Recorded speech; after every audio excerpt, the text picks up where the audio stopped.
Yo, salut les techos, c'est Mickaël. Aujourd'hui, on se retrouve pour parler de la nouvelle mise à jour de Windows 10, donc Windows 10 version 20.04 qui vient d'arriver cette semaine.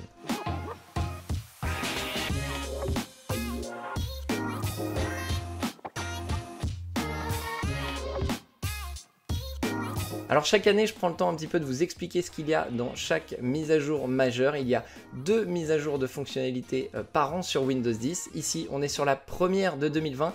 Donc n'hésitez pas à vous abonner si vous voulez être au courant des prochaines mises à jour et de ce qu'elles apportent. Alors la nouvelle mise à jour de Windows 10 20.04 vient tout juste de sortir. Elle va commencer à être déployée sur Windows Update. Donc ne vous inquiétez pas si vous ne l'avez pas encore. C'est peut-être que votre PC n'est pas encore compatible à 100% avec Windows 10 20.04.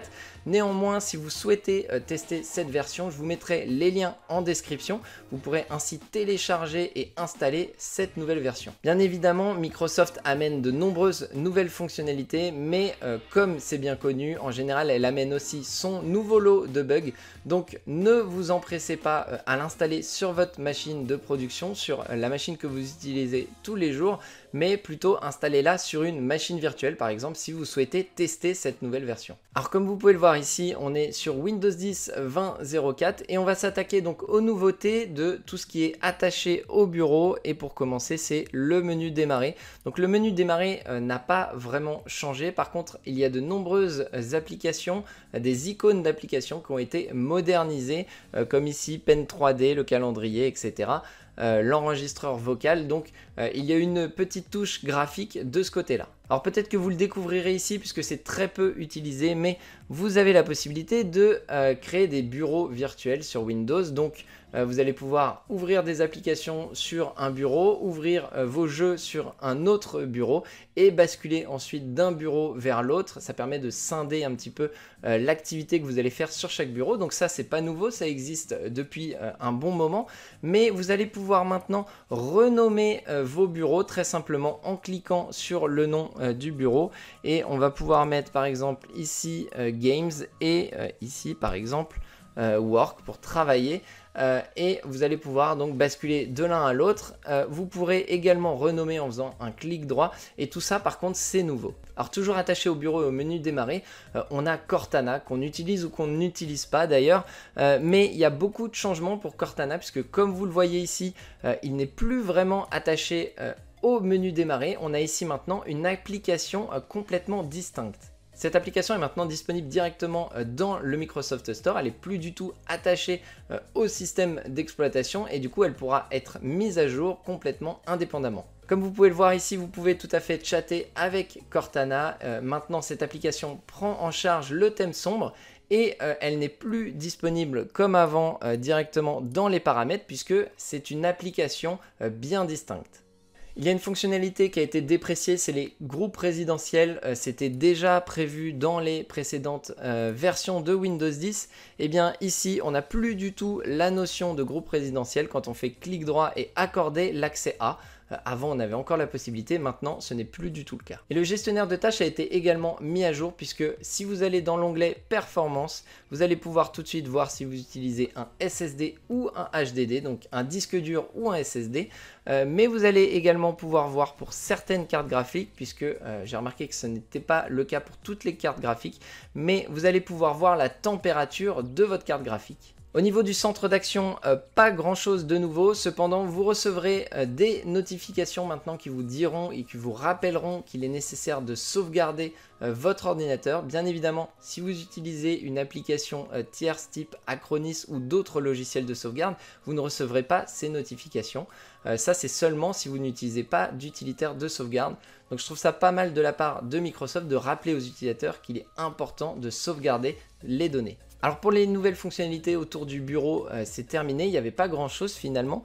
Là où on a le plus de choses, c'est dans les paramètres. Donc on va passer en revue un petit peu tout ce qui est intéressant et tout ce qui a été ajouté par Microsoft dans cette nouvelle version de Windows 10. Alors on va commencer avec la partie système. Il n'y a pas grand chose qui a changé ici, si ce n'est pour la partie stockage. Vous avez maintenant un lien ici qui a été rajouté qui permet d'aller directement sur les options de sauvegarde. Eh bien, on comprend bien que Microsoft essaye de pousser les utilisateurs à effectuer des sauvegardes et c'est pas pour rien puisque quand vous cliquez ici sur les options de sauvegarde, vous pouvez maintenant sauvegarder les fichiers également sur OneDrive. Donc bien évidemment, Microsoft pousse les utilisateurs à utiliser OneDrive. Bien évidemment, vous avez également la possibilité de sauvegarder vos données sur un lecteur externe via les outils de Windows 10 ou encore via un logiciel tierce. Et si on va dans périphérique, on va pouvoir modifier la vitesse du curseur de la souris en allant dans souris. Ce n'était pas possible avant via les paramètres, il fallait aller dans le panneau de configuration. Donc on voit ici encore que Microsoft est en train de basculer toutes les informations qu'on avait dans le panneau de configuration directement dans les paramètres. Et donc pour la partie réseau et internet, on peut voir que ça a été un petit peu redesigné et surtout on va pouvoir afficher plus rapidement les propriétés de notre carte réseau et on va avoir un petit détail sur la data qu'on a consommée pendant ces 30 derniers jours. Pour la partie application, il y a eu des modifications sur la partie fonctionnalité facultative. C'est ce qui vous permet d'ajouter de nouvelles fonctionnalités à votre Windows 10. Par exemple, ici, si on ajoute une fonctionnalité, on va pouvoir, alors que ce n'était pas possible auparavant, sélectionner plusieurs fonctionnalités d'un coup et les installer. Elles s'installeront tous à la suite. Vous allez pouvoir également faire une recherche sur les fonctionnalités, par exemple AirSat qui est très utilisé pour gérer à distance des serveurs ou des fonctionnalités sur des serveurs. Et bien vous allez pouvoir sélectionner ces services-là, enfin ces fonctionnalités-là. Et vous allez pouvoir également les trier par nom ou par taille, donc c'est plutôt pratique. Alors la partie compte a également été un petit peu étoffée. Avant, lorsque vous effectuez un redémarrage et que les applications étaient compatibles, elles se relançaient automatiquement si elles n'avaient pas été fermées correctement. Et bien ici c'est toujours le cas, mais vous allez pouvoir activer ou désactiver cette fonctionnalité. Toujours dans les options de connexion, vous allez pouvoir maintenant exiger la connexion avec Windows Hello, donc avec une authentification biométrique, par exemple avec votre empreinte digitale. Donc vous allez pouvoir activer ou désactiver cette fonctionnalité, sachant que cette fonctionnalité est bien entendu possible seulement sur les appareils disposant d'un matériel de sécurité compatible Windows Hello. Maintenant, on va passer à la partie heures et langues qui a été pas mal revue, notamment les langues, puisque lorsqu'on clique sur langue ici, eh bien, on voit tout de suite ce qu'on utilise, quelle langue pour l'affichage de Windows, quelle langue pour le clavier, pour la voix, etc.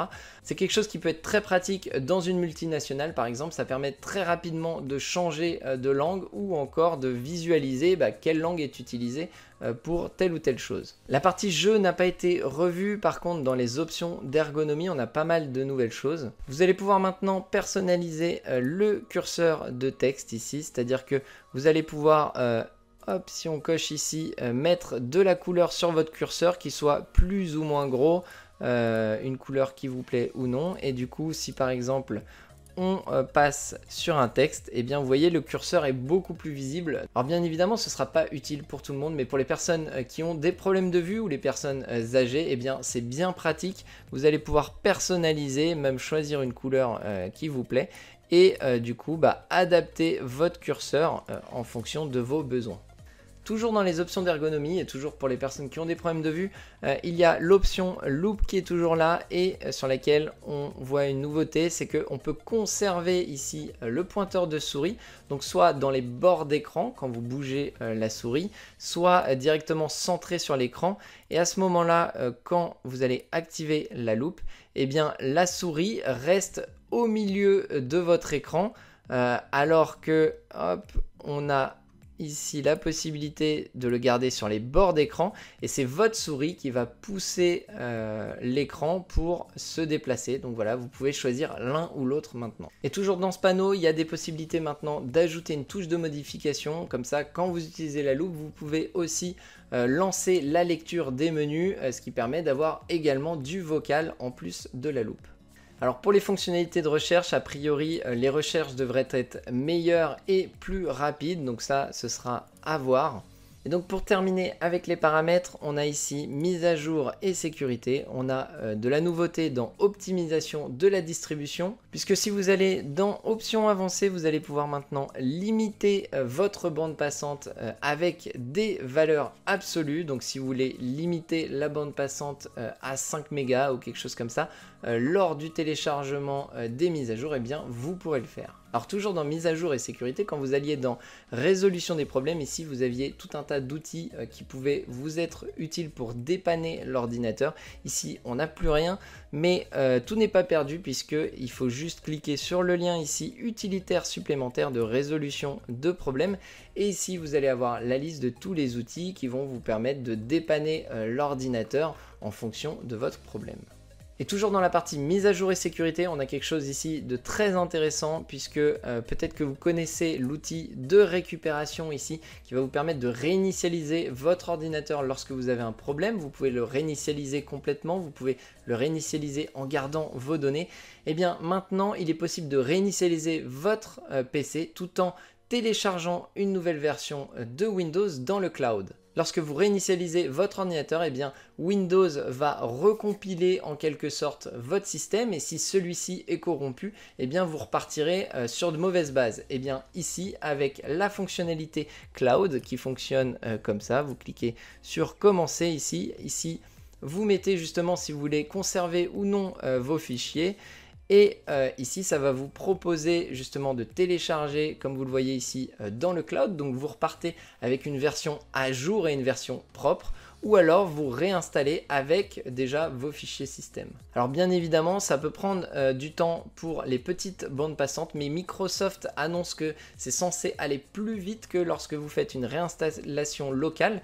Puisque pour la réinstallation locale, il recompile tous vos fichiers. Et qu'est-ce qui change d'autre sur le système? Eh bien, on a également l'arrivée de WSL2, donc le sous-système Linux pour Windows en version 2, qui cette fois utilise un véritable noyau Linux, tout ça virtualisé.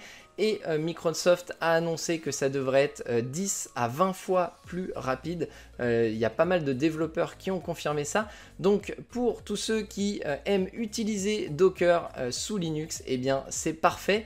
Surtout si vous souhaitez bien évidemment rester sur Windows 10. Le nettoyage disque a été également modifié puisque lorsque vous étiez dans le nettoyage disque ici, vous aviez la possibilité de supprimer, de vider le dossier téléchargement, mais il y a eu de nombreuses erreurs, donc ils ont préféré complètement supprimer la possibilité de vider le répertoire téléchargement. Donc à savoir également que lorsque vous êtes en mode sans échec depuis la version 20.04, eh bien vous allez pouvoir vous authentifier avec votre code PIN si celui-ci était configuré, alors qu'au préalable, dans les anciennes versions, il fallait absolument le mot de passe du compte. Voilà, je pense qu'on a terminé un petit peu avec les nouveautés de Windows 10 20.04. Il y a pas mal de petites choses que j'ai passées à la trappe puisque c'était pas nécessaire d'en parler ici. Je vous mets en description un article que j'ai fait avec peut-être un peu plus de détails. Mais globalement, je vous ai montré à peu près toutes les grosses nouvelles fonctionnalités. Vous voyez, il n'y a pas forcément d'effet waouh. Voilà, j'espère que cette vidéo vous aura plu. N'hésitez pas à lâcher un petit commentaire pour me dire ce que vous avez pensé de cette nouvelle version de Windows 10. Et n'oubliez pas de vous abonner pour être au courant justement des prochaines vidéos et surtout des prochaines versions de Windows 10. Je vous dis à très bientôt. Ciao.